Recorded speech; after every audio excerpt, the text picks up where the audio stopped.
Texas Senator Ted Cruz. You guys went at each other hard, rough, tough. It was a rumble. It was, bare knuckle brawl. And look at you now. You guys are best friends.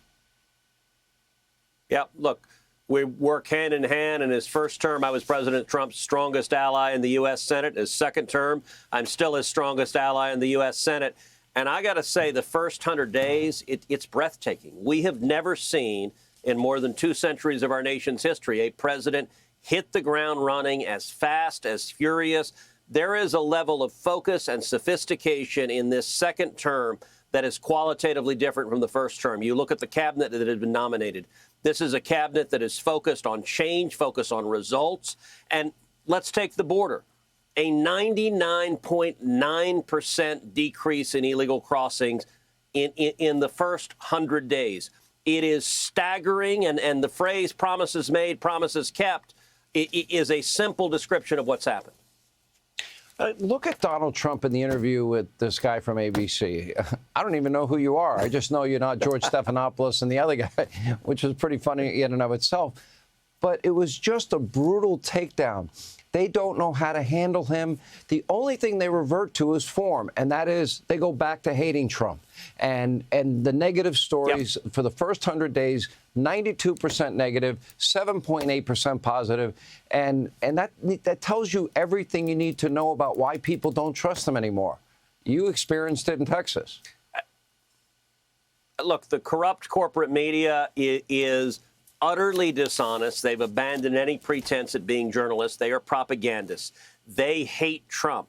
The Democrats in Congress, their dominating feature is hatred of Trump. They are the party of anger and hatred. Even Gretchen Whitmer, you showed her hugging him, which I guess she didn't know what else to do. But, she was in the Oval Office just a few days earlier, and she held up a notepad to cover her face. It was the weirdest damn thing I've ever seen. If you don't want to be seen with Trump, don't go to the Oval Office. But like holding up a notepad, it is bizarre. And for some reason, look, we saw it at the State of the Union address where they would applaud for nothing. They weren't cheering for America. And what seems to be happening in the Democrat Party is they're just getting more and more extreme. They're right now, the Democrat Party has gone all in, saying we are the party, the Democrats, of illegal aliens and gang members. That ABC interview where they're like, no, he didn't have MS-13 tattooed on his fingers. Well, he had a marijuana leaf, he had a smiley figure, that's MS. He had a cross, was exactly like a 1, and then he had a skull that's like a 3. And are they reporting news? Are they reporting facts? No. They're deliberately lying, but I'll tell you, Sean, the American people are seeing through their lies, and it's why the president was reelected with such strong support. Well, let's go over this. We talked about illegal immigration. For the economy, he inherited a mess, just like on foreign policy. He inherited a mess. Senator Rubio, Secretary of State Rubio, is right on the money, is that, for 50, 60 years, it's always been about every other country first, but our country. On the economy, between energy and, I believe, demanding free and fair trade and energy dominance and lower taxes and really helping working men and women with no tax on tips, Social Security or overtime. This is transformational. And once this starts to take hold, the president's right, we're still living under the Biden-Harris economy. I think those factored together are going to create an era of prosperity that I don't think most people are anticipating. We saw Reagan give tax cuts, doubling revenues to the federal government, 21 million new jobs, longest period of peacetime economic growth. We saw an 80% rise in the stock market under Trump the first time. Why would we expect less? Listen, under Joe Biden, the Democrats, it was an absolute train wreck when it came to jobs, when it came to inflation, when it came to the federal government waging war on American energy and especially Texas oil and gas.